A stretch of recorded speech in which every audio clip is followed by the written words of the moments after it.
My name is Malki Kawa, and the name of my company is First Round Management.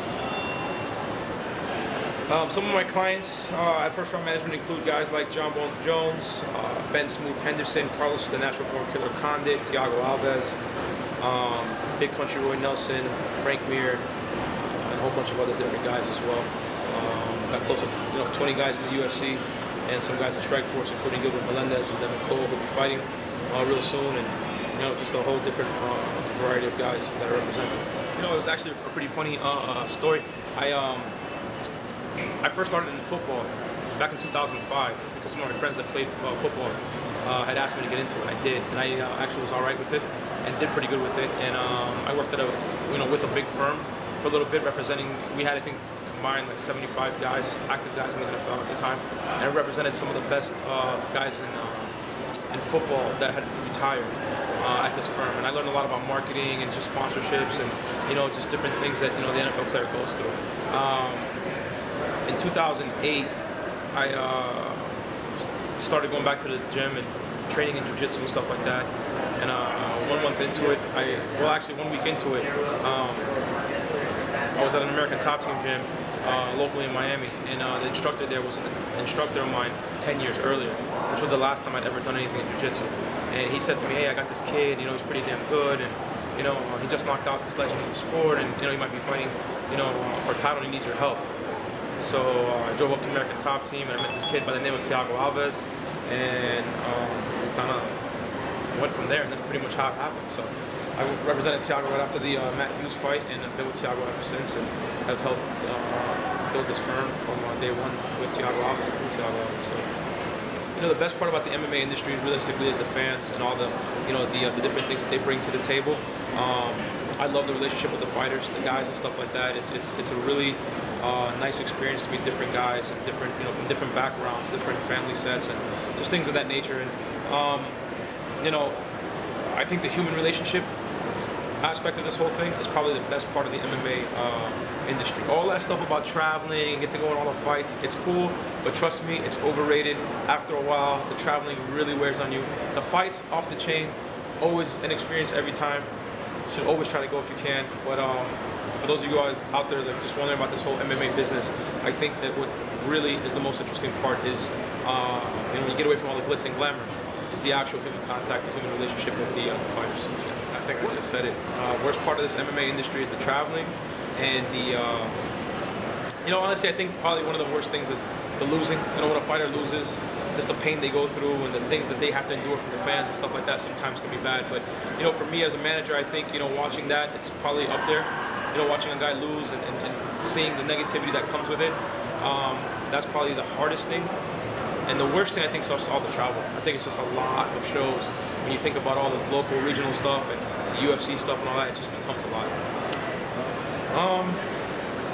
You know what? I'm very happy with the clients I have. I don't think I would want to represent any other client. But I mean, if I really had to answer this question and choose, right off the top of my head, something like LeBron comes. But then I realized, I don't know if I want to represent a guy like LeBron as much as I'd probably love to. I think for me, it would be possibly Peyton Manning, Tom Brady, one of those type of guys. Or LeBron, why not? Hell, I represent LeBron, Kobe, Peyton, all those guys. The thing is, it's hard for me to say. So in my roster, I've got those type of guys, and John Jones and Ben and Carlson. I got a lot of good fighters, so I don't know. But those would be the guys. Did I steal fighters? I think that's the first misconception. It's not the truth. People automatically assume because a fighter left a manager and came over, or somebody, in reality, I'm one of those fighter managers that doesn't believe in having contracts that lock guys in. So all these other managers do.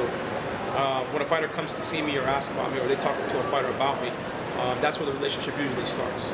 I don't really go up to fighters and say, hey, this, that. And when a fighter tells me I'm happy with my management or anything to that effect, it gets left alone. There's not really a lot of, badgering or trying to, get a guy to fire a guy. That's not really how it works. So I think that's the number one misconception, is that I go out and steal guys from other guys. I'm not in that business. That's not what I look to do.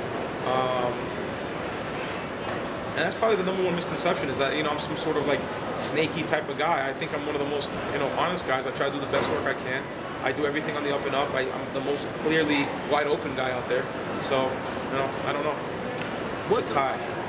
Thiago Alves and John Jones.